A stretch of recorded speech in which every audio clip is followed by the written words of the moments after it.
Hello. Hello, good evening. Welcome back to River Church Online. 8 o'clock. I almost hit end broadcast then by accident because we don't have Hannah tonight. And so that could have been terrible. So I apologise in advance if it all goes wrong at some point because I'm pressing buttons and Hannah's not here to press them for me. Yeah, we decided to give Hannah the evening off because she has been at a youth weekend. So working hard there and I'm sure having lots of fun. Sorry. Mark's turned his phone on. I pressed the wrong. I meant to try and share it on Facebook and it's all gone to pot already. We've been here for about 4 seconds and it's all gone wrong. So we've got hi Marlene and also hello Julie. Good evening. Great to see nice you all. To see you. So if you're watching and you are able to give us a like or a wave or a heart or message us, or share us on Facebook, which I tried to do and did it wrong. So did you do it though? I think I did, but there was a blind moment of panic there when I said it.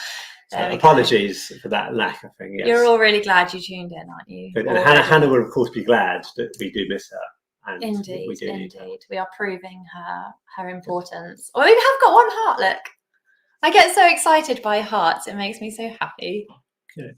But we hope you've had a really good weekend so far and you've got some really exciting plans for tomorrow, which is of course Bank Holiday Monday. Yes, it looks like it's going to be dry again. Overcast. I would quite like some rain at this point, I have to say. Maybe not tomorrow during the bank holiday, but I would quite like some rain at some point soon. Oh, look, Samson has tuned in. Oh, hi, Sam. Good to see you. I missed you at church today. It's great to do it. And then see you. And also Sally. Sally, great to who is not in America anymore. So she's brought our international watching. I know. International reach is getting smaller. Our scope is gone. Yeah.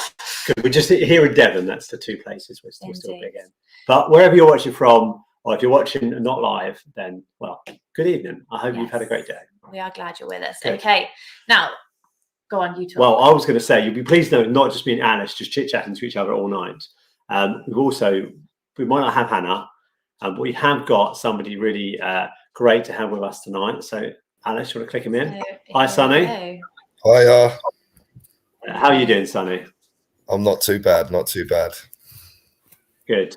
You had a good day? Yeah, very busy day. Church this morning, football this afternoon with the son, and they won the league. So good day for me. Fantastic.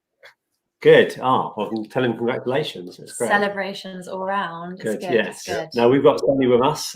Sonny comes to our church and with us for a few years. So we thought we wanted to get him on. Really. We needed to get Sonny on for ages, and this was like a really good time to do it. So we're really pleased that you're with us. Indeed. Oh, look, Dion is also here. Again on a separate device. We need to maybe look at the marriages in this church and kind of work out what's happening. Dion and Marlene are all on separate devices. Presumably in separate rooms also. Good. Oh, I guess at home they've got those like really cool like new setups where it's like they've got like four different screens to do it. There we go. And Hannah is watching. Hannah, you're supposed to have an evening off. You really should not be watching. I'm going to go and tell my son off for kicking footballs at the door. So our son said, "Can I play in the garden and play football? I won't kick it at the window and bang noises." We said, "Yes, of course," but I managed to do this. So anyway, right. So what I'll do while we're waiting for Alice to come back, I'll just tell you what we've got coming up. We've kind of got our little ongoing theme for this thing, which is "Am I Bothered?" So we've actually had some people who have videoed themselves saying, "Am I bothered?" We've also asked people to send in their pet pictures. So if you saw us on Facebook or Instagram or whatever it was, I hope you sent your pet picture in. We've got a few. We've actually had loads of pets coming in. We have. We did try to take a picture of our dog looking bothered, but actually our dog still looking not bothered. But our dog is always bothered by something, so it didn't really work. So yeah, we've got some sort. So we've got those coming up as well. And of course, the main reason why we're here is not just to look at pet pictures or chat about the things that we're not fussed about. We're actually here to talk about our series. Am I bothered? So no, why bother? Why bother? Getting confused there. Why bother? And tonight we're looking at why bother changing your lifestyle. And it's that kind of massive question, I think, because obviously a lot of people, when they think of Christianity and they think about becoming a Christian or being a Christian, they think it's about, well, following these rules. So we're going to kind of look at that and say, well, should we bother changing our lifestyle? Is that important? Is it necessary? And those kind of questions. So that's why we've got Sonny to come talk about it with us. So really looking forward to that. Indeed. Oh, look, Marlene says we're both on phones and we've got you on TV too, all in the same room. That's a bit much, guys. So you actually equate to three of our watching numbers. That's, I mean, it makes us feel nice that more people are watching, but 3 from one house, you know, you're inflating our egos beyond the necessary, I think. Goodness me. Okay. So if you have something that you are not bothered by that other people are bothered by, or vice versa, you are bothered by that other people are not bothered by, then let us know. In the meantime, I had something sent to me this week, which is very special that I'm going to show you. And this is from Terry, who's been on. Am I bothered? So Terry sent me that little recording to share with you all. So again, if you want to record us in Am I Bothered in the Catherine Tate style, then do that and send those to our WhatsApp number, and we will share those on other weeks. So go on. While we're waiting for people to post in, Sonny, what is the thing then that you are not bothered about, or you don't have an opinion of, or you just don't care about, but other people do? The way I dress. Sonny is a stylish dresser. The way I dress, I try to dress to the best that I can and not feel like I have to dress to the same as everybody else. So I like to stand out. I feel like another week we should just have a fashion show of Sonny's Sunday outfits, maybe. Yeah. Maybe that's a new feature. all these different trainers as well. Yeah. It's comfortability. That's what it is for me. It's got to be comfortable, and then I'm happy. Okay, and no one else is bothered. Does Holly mind what you wear? I'm not too sure. Sometimes she does tell me sometimes. I love it. I remember having a conversation with you in the summer about you ironing things. Yeah. You iron your own things, don't you? Yeah, I iron socks, boxers, everything that I've got, I iron. But Holly does. I'm saying I iron it, but Holly does the ironing. But I ask her to iron specific items that most people probably wouldn't.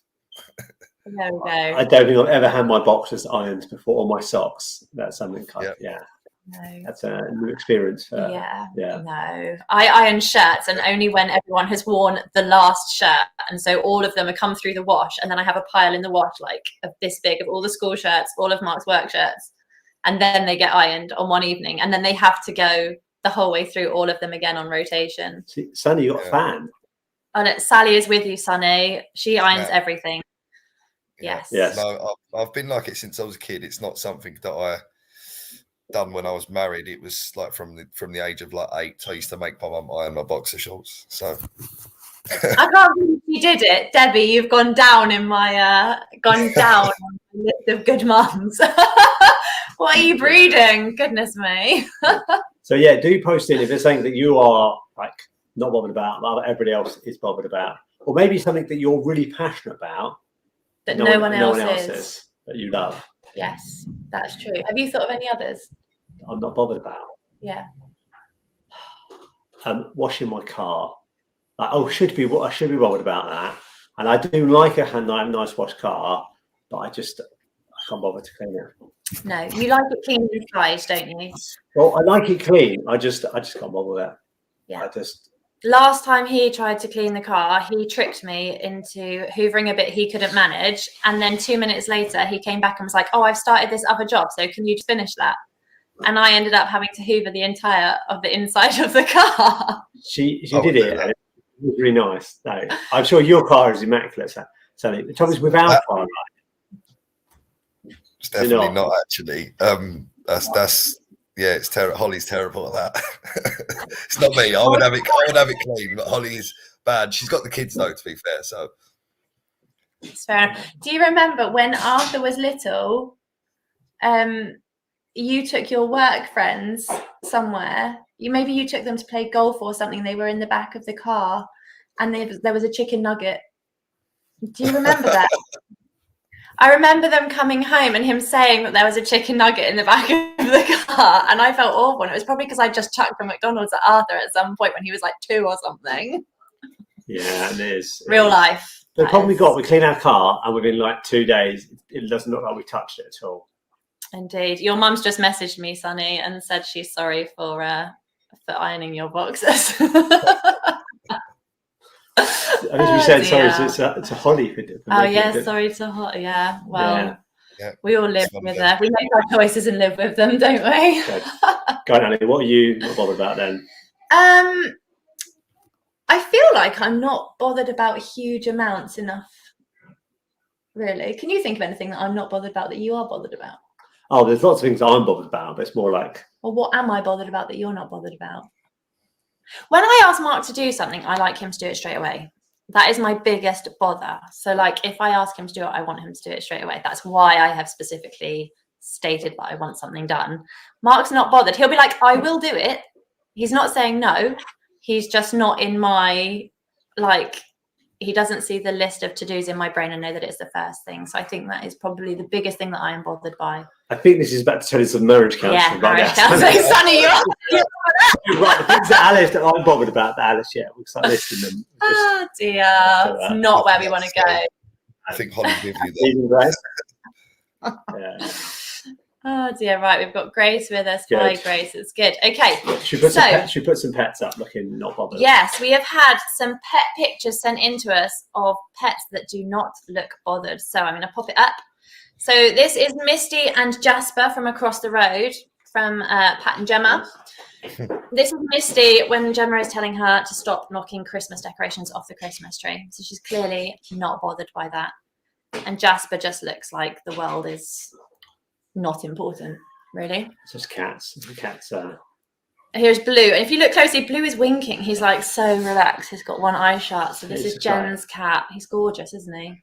I have to say, you lot do love your animals. So I hope you appreciate this. This is just for you. Oh look, here is David's Thor.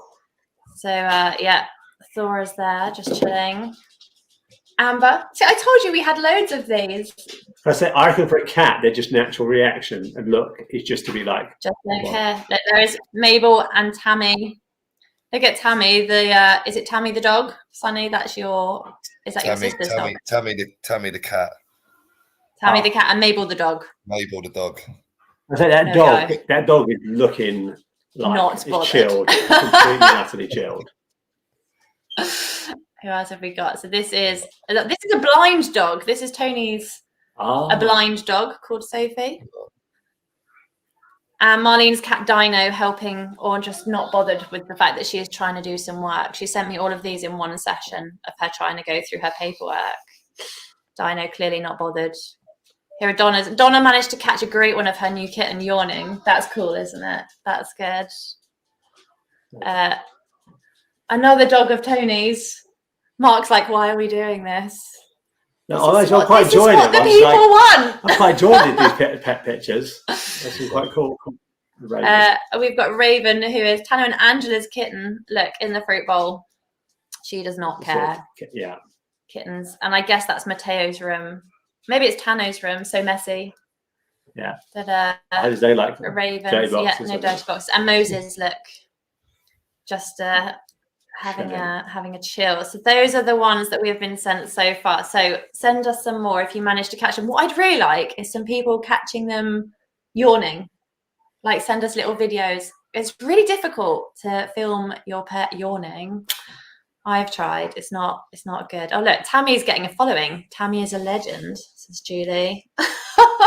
There we go. Cat. Even if people just tune in for the pet pictures, we'll take it at this point. Hey. Okay. So. Right. Well, should we move on? Let's move on. It's good. No, well, thanks for coming on, Sonny. I appreciate you spending your Sunday evening chatting to us.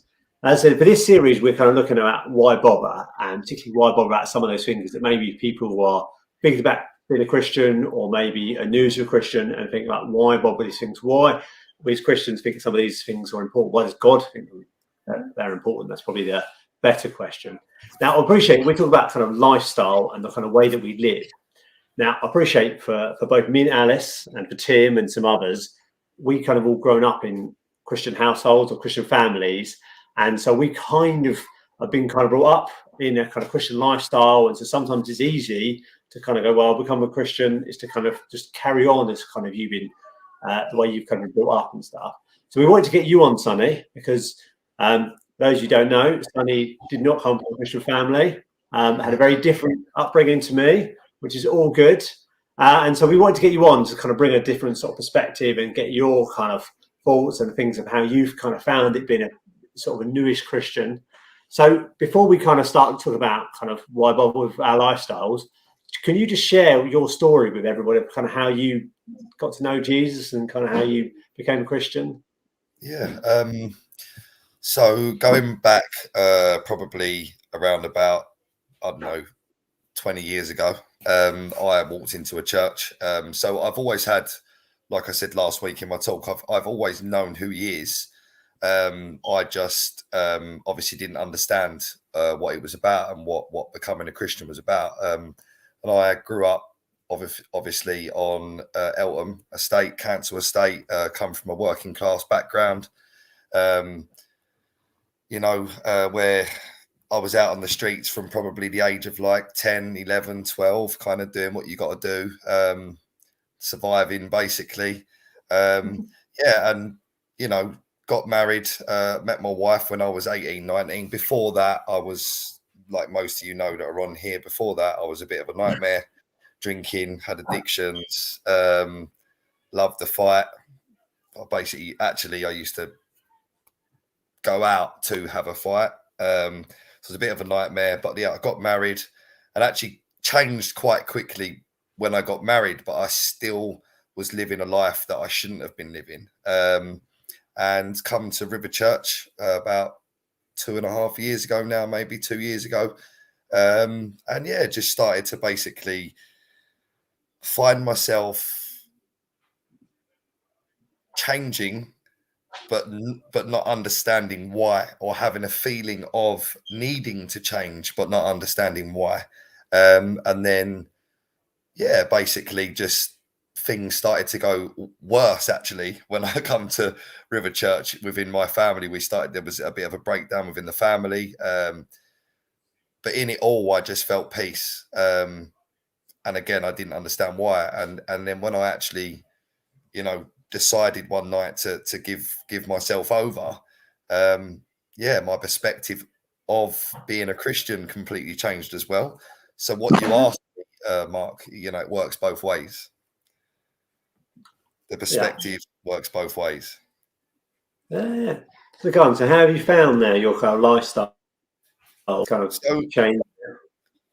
The lifestyle that I live is still, the working class lifestyle. Still, I've got a family. I am a family man. I've got a wife, got 4 children. I go to work. I actually got quite a high grade job, which is really difficult for somebody that comes from my background, actually, because you wouldn't generally normally expect it. I haven't been university or nothing like that.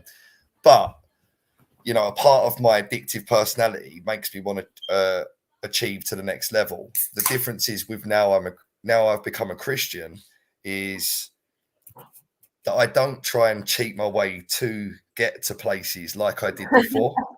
And that's the master of who I was before. And now I try to live how I feel.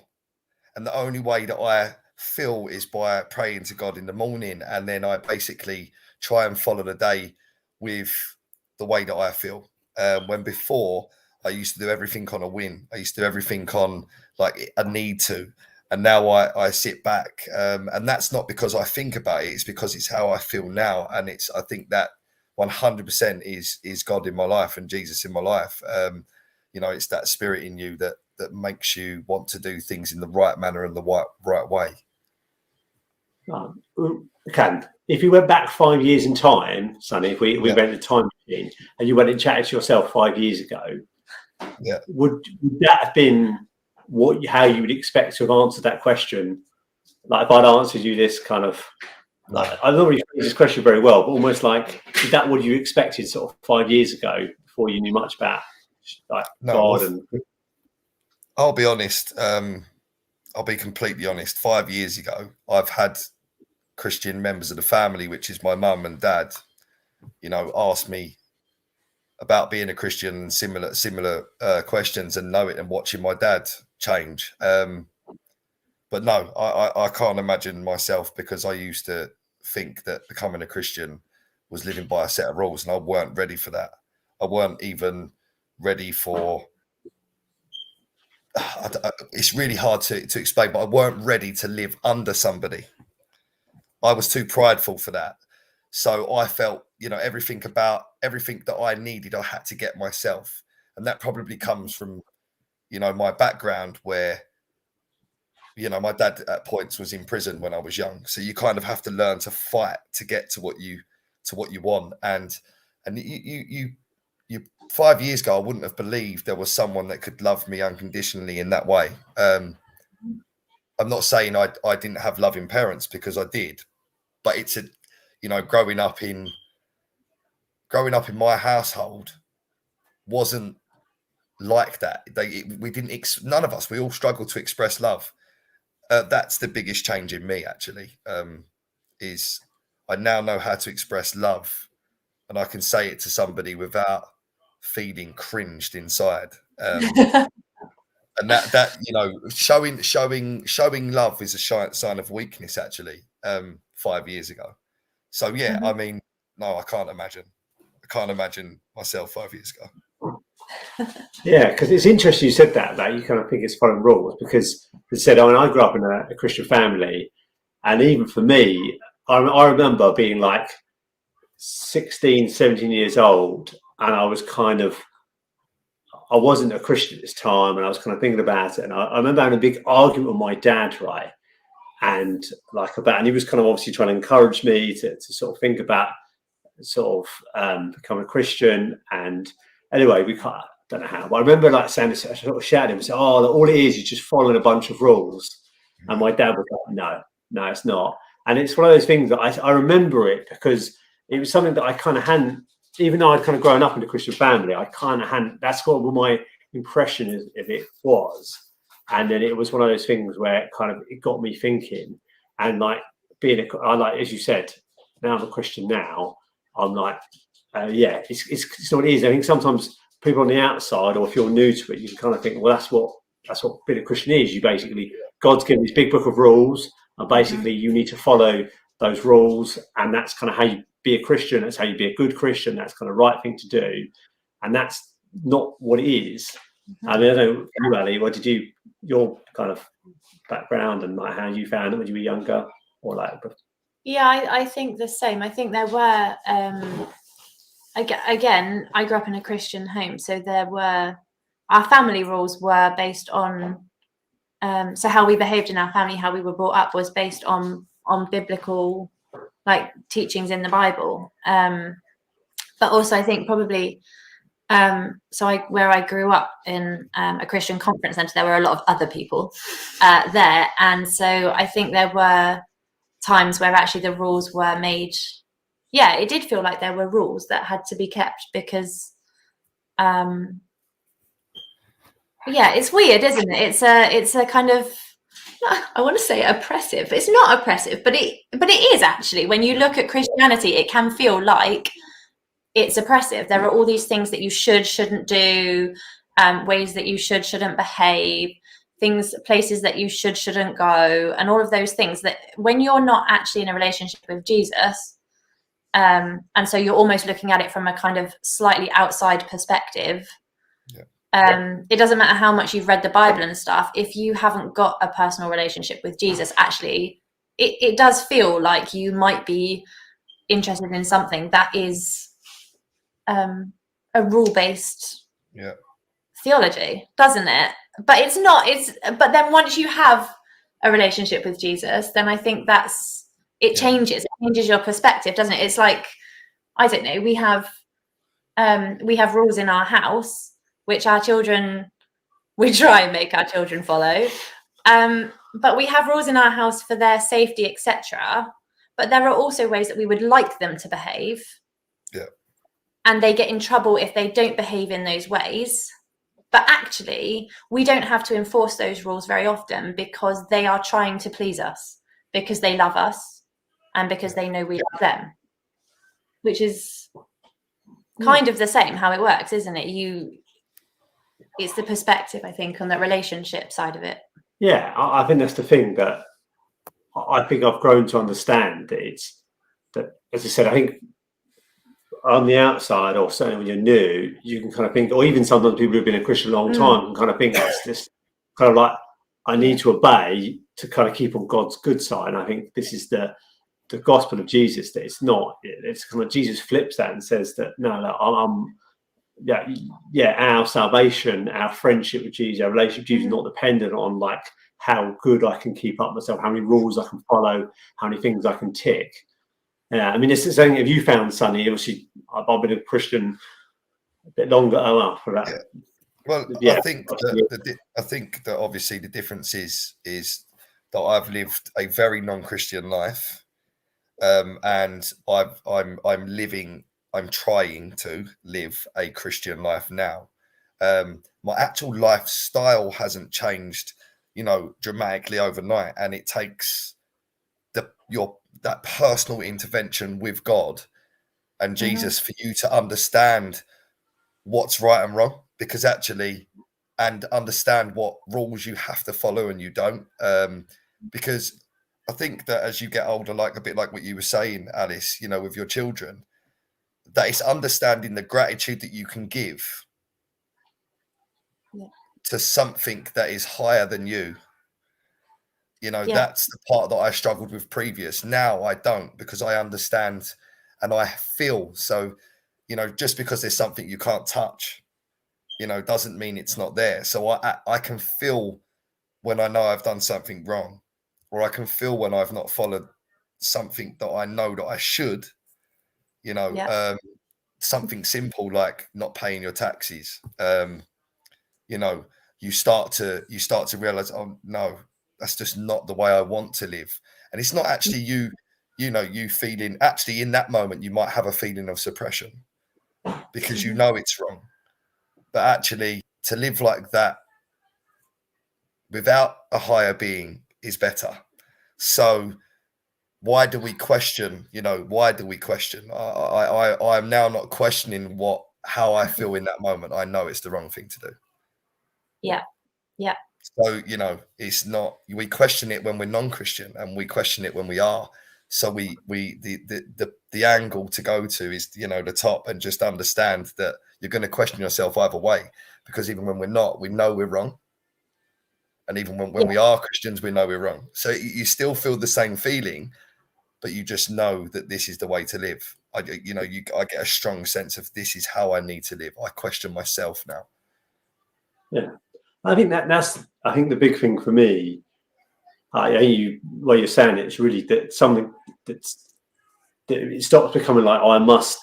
These are the rules I've got to follow. It's like there's something inside you says, well, I want to live like Jesus wants me to live, and I think that's the big thing. I think, but this whole idea that I think people so often think I've got to follow the rules to kind of be accepted, and actually, it's Jesus is kind of working inside. So it talks a lot about the Bible and about how God wants to come and transform us on the inside out.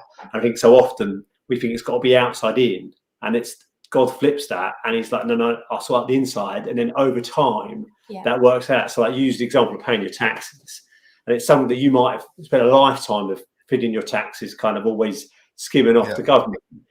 And you think, well, that's the thing I've always done. But almost you become, and you think, well, I don't become a Christian because I don't want to have to pay my taxes properly. I'm going to lose out on my and I'll lose all this money. Yeah. And I think that actually, the thing that I think so often people think, I've got to stop all these things immediately. And actually, I find that so often we become Christians and God's like, I'll kind of, now and again, I'll kind of say something. And so over time, we suddenly might start thinking, I should stop feeding my taxes. I should sort of do it properly. And then you find it's kind of quite difficult to do. And then you do it and you're like, I can do it. And then actually, after a while, you think, no, I want to pay my taxes. And it's something that, that kind of forming on the inside. And it's, and it's, and I think that's that thing of like, we're not, God's not trying to sort of make us perfect from day or wants us to be perfect. He's saying, no, just come.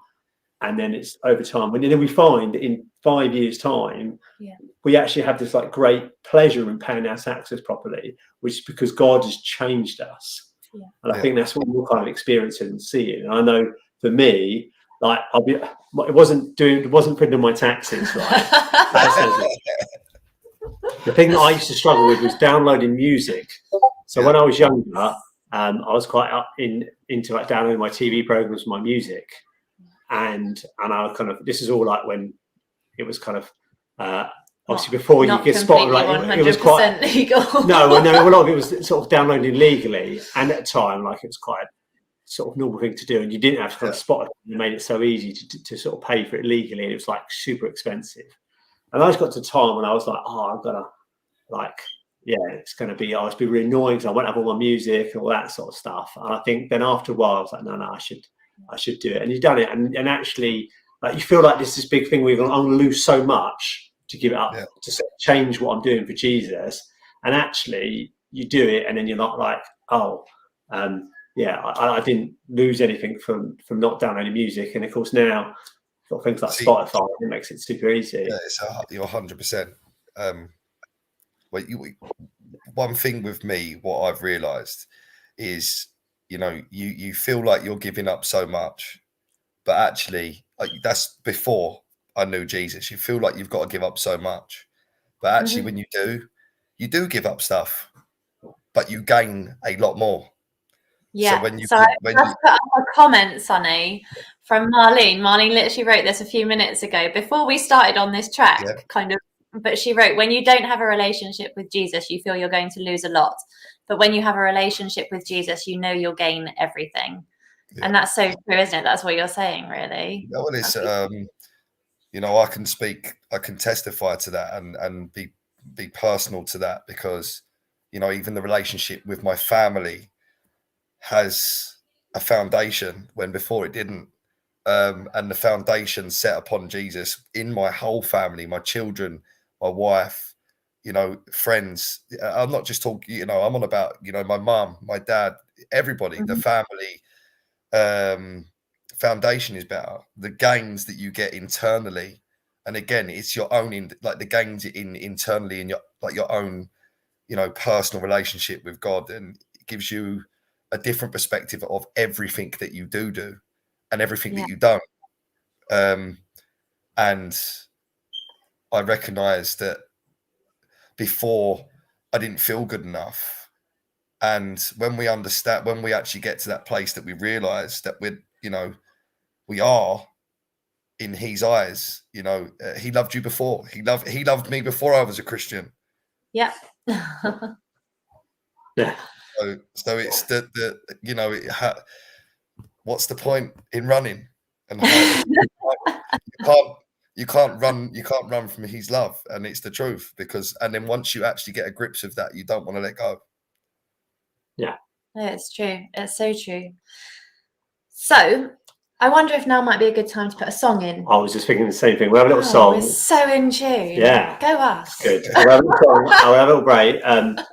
Obviously, we're going to go a cup of tea when the song's on, and you can listen to it, and then we'll come back and we'll continue this really good conversation, Sonny. Yeah, while this song's on, if you've got any questions that you want to put in the comments, etc., or if you've got any thoughts on what we're talking about, then put them in the comments, and we'll try and bring those up when we come back. This song is Amazing Grace, and the chorus is "My chains are gone, I've been set free." And I think that ties in really nicely with what we have been talking about so far, actually, where we think we have to do all these things, but actually when we have a relationship with Jesus, we are in a way set free from those things. And there's a freedom in the way that we live, even if we do end up changing different things that we do. So here is the song, and we will be back in a minute.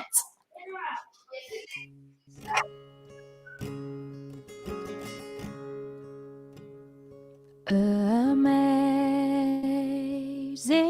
grace, how sweet the sound that saved a wretch like me.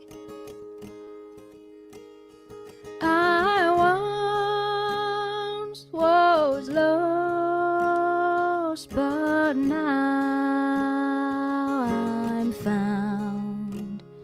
was blind, but now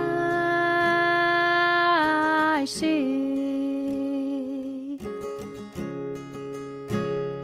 'Twas grace that taught my heart to fear, and grace my fears relieved.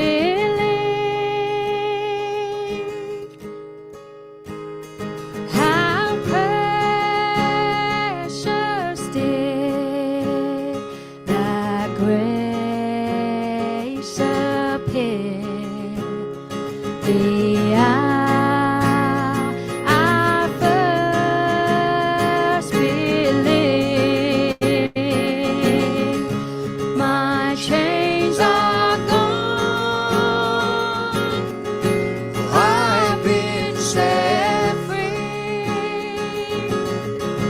My God, my Savior has ransomed me, and like a flood, His mercy reigns, unending love, amazing grace. The Lord has promised good to me. His word, my hope secures.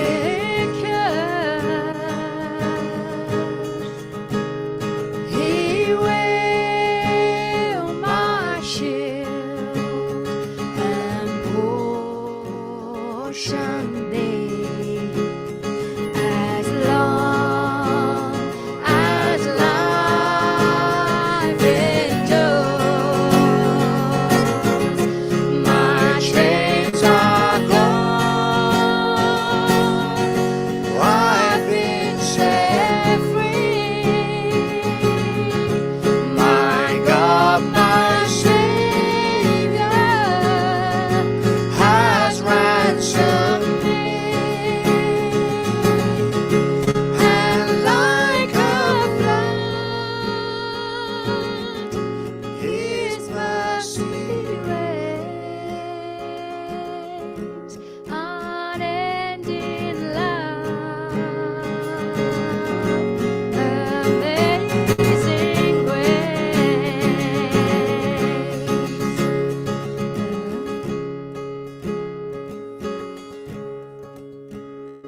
The earth shall soon dissolve like snow.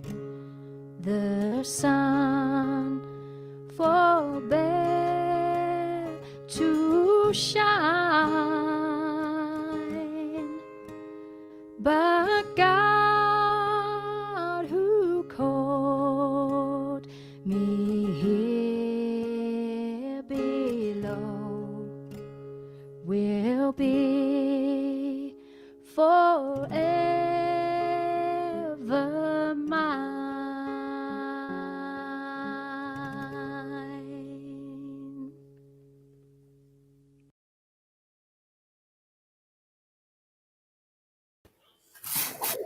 Good. There we go. Yeah. To that Hannah, we have to do it all ourselves. So We we're have not to quite think slick. quite hard, like which order to press the buttons in. Loved it. Loved it. Yeah. Yeah, I was just saying it's a really good recording. So if you've been watching before, you notice we've re-recorded them Yes. with slightly better quality. So it's great. Yeah, We thank you, have. Tim. Thank you, Jana, for doing that. That's good. So yeah, if you're just joining us or just jumped in, we're just talking about the kind of series about why bother. Oh, sorry, we've got a John. Sorry, why Alice got to deal with that. Yeah, it's all about why bother. We're talking about Christian lifestyle. I think obviously we've been chatting to Sonny about this. I think the thing that kind of summing up what we said really is that I think so often we think that we so we have to kind of follow the rules to get accepted by God. I think the real gospel of Jesus is that we're accepted, therefore we obey. And I think this is the thing about for us is that you're looking to live and follow the example of Jesus. And you do it out of response because of what he's done for you, his love, his mercy for us. And I was thinking about kind of like why should we kind of follow? Why do we want to kind of follow this thing? And it's like, and so we do it out of love. Sorry, I just leaned into a question, Sonny, but I thought of like a really good example. Like when we're younger, like when you're younger now, you often have like people you would kind of follow and admire, like particularly like celebrities or public figures, and you kind of then try to kind of emulate them, don't you? And like if you follow a certain pop star and they wear a certain style of clothes, you might kind of wear a similar style.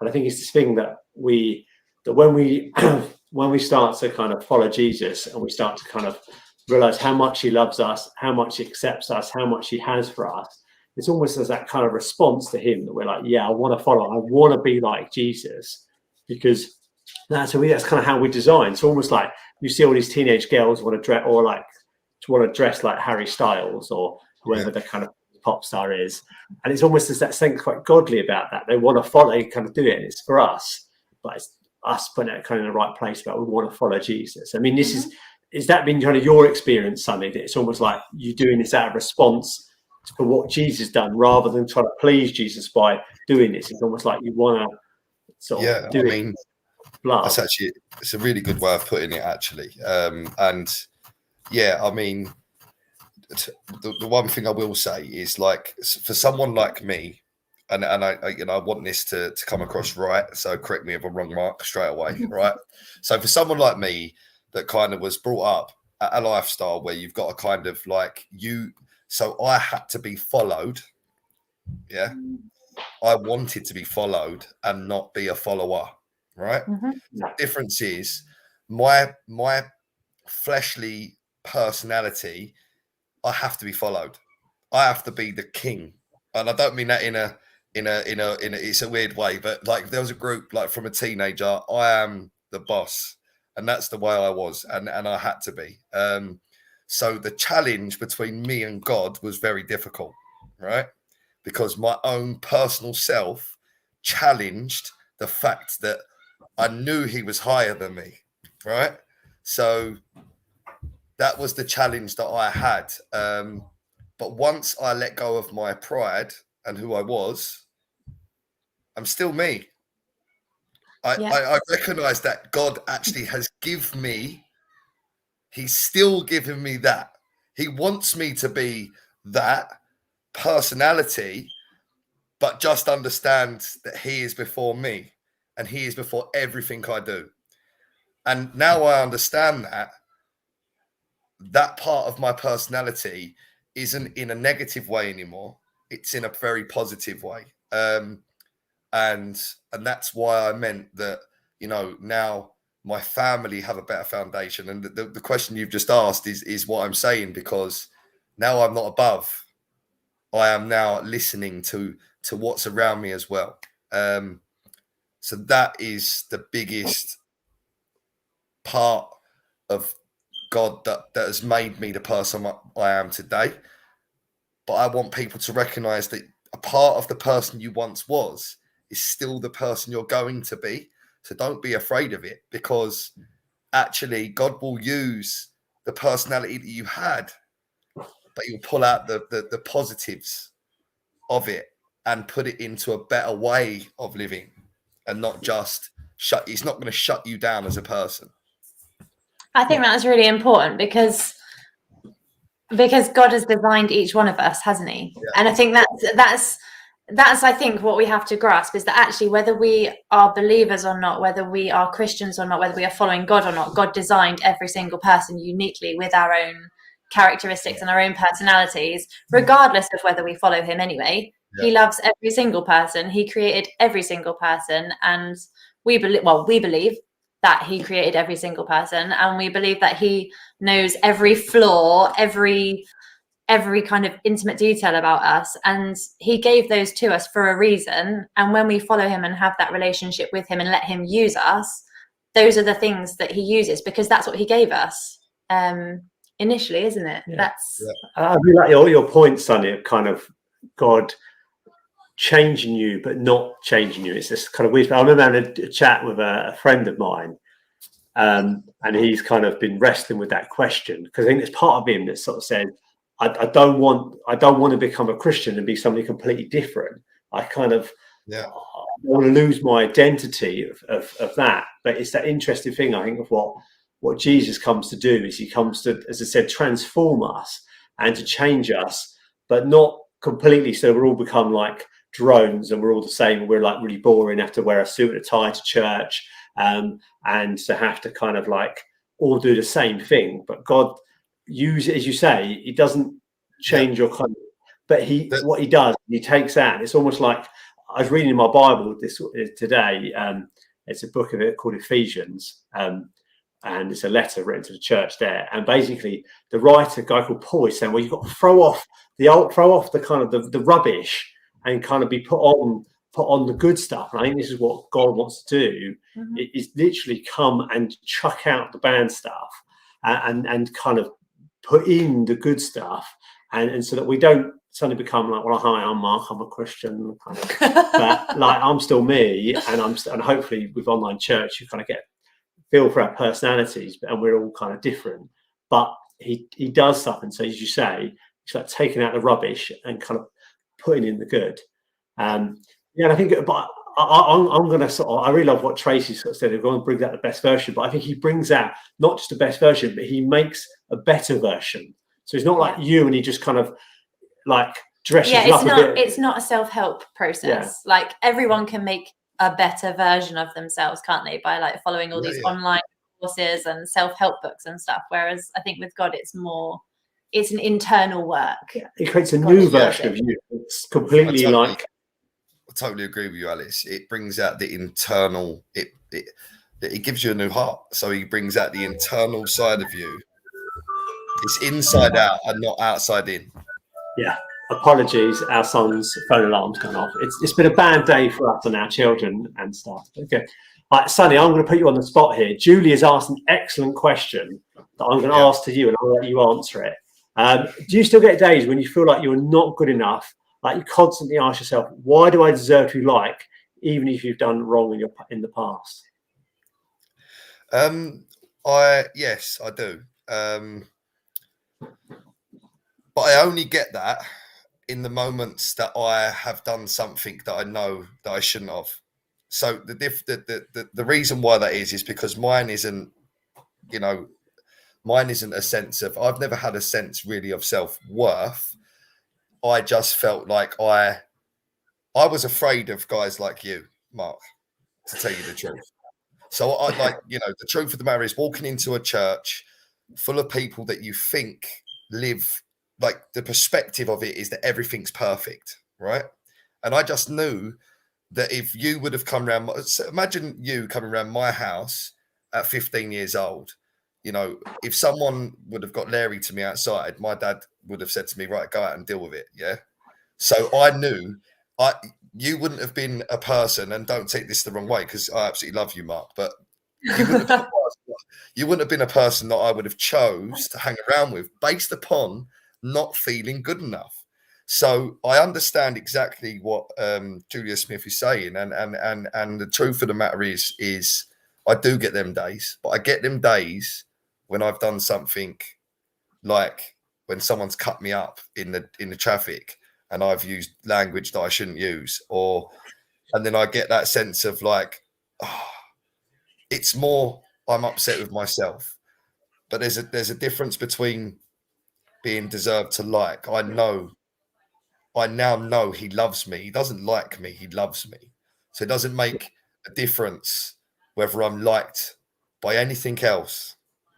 I know that he loves me. So that word needs to be rephrased, because it's not like, it's loved. And it doesn't matter what you do or what you've done or what you do when you become a Christian, he's still there. He doesn't forsake you, he's with you. That's it.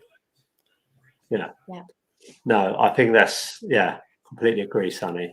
I think this is the thing that we realise, that we've all mess up and then just because you're a Christian doesn't mean you don't mess up. And I think this is the thing where we realise, and this is where we get to know Jesus more.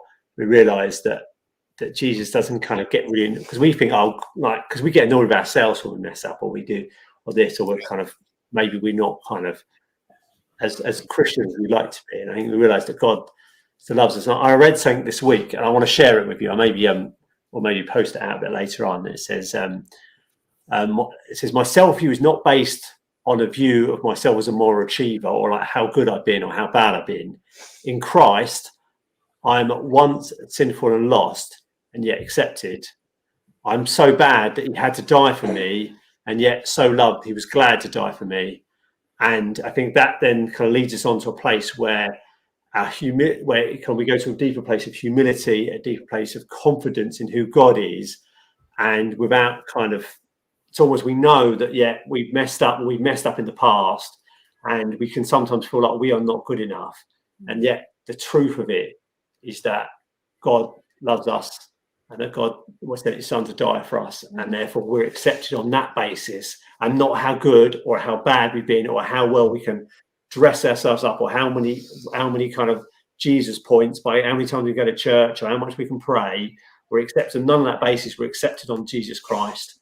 And this is the thing that we can kind of do it. And that's when we have those moments where we can really struggle, and yet we know, do you know what? Yeah, I am somebody who's messed up, and I've messed up, but God still accepts me, and he still wants to come and work in me, still wants to come and change me, even when I keep messing up.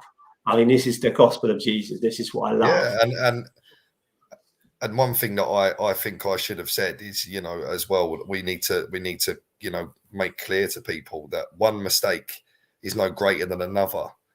So one person's mistake that you might think is the end of everything, and it's so terrible.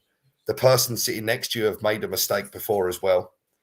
And just because your mistake is different to the person sitting next to you, or the people that are in front of you, or you meet these people, your mistake's no bigger or no less than somebody else's. We all make mistakes, and we all are going to make mistakes through our Christian life, and we made mistakes beforehand. So we just have to, the difference between before and now in like my personal intervention with God is that I now know how to deal with my mistakes, that I don't have to question myself or anybody else around me. What you have to do is learn to lay it to him, and then you get that sense of peace inside you. When before, it's like carrying a ton of bricks. So every mistake that I made, and every mistake that I knew that I made, it doesn't mean that you don't carry it any different. Back then I used to just carry it and put it on my shoulders, and I think, I've made that mistake, I might as well make another. The difference is now I can offload that brick to him. Yeah. And then I feel less of a burden and less weight upon myself. Yeah. I think this is where, like Jesus was saying, like, come who are kind of all heavy laden or carrying those bricks, and he says, I'll give you rest. This, again, it kind of goes back to like, why bother? We think we've got all this stuff and we can't lose it, and yet we realize that we're carrying so much, and it's so much better. I think this is the thing that I found in my Christian walk. I've never had to give up something, or like where you think I'm going to lose out, you realize what you get is so much better. And I think, like you were saying there, that you have these things you want to carry, and yet you realize God wants to come and lift those things off you and give you rest. And I think that's the every small thing I've give up, I've gained double more. Yeah. And that's that's a testimony to what I know to be true.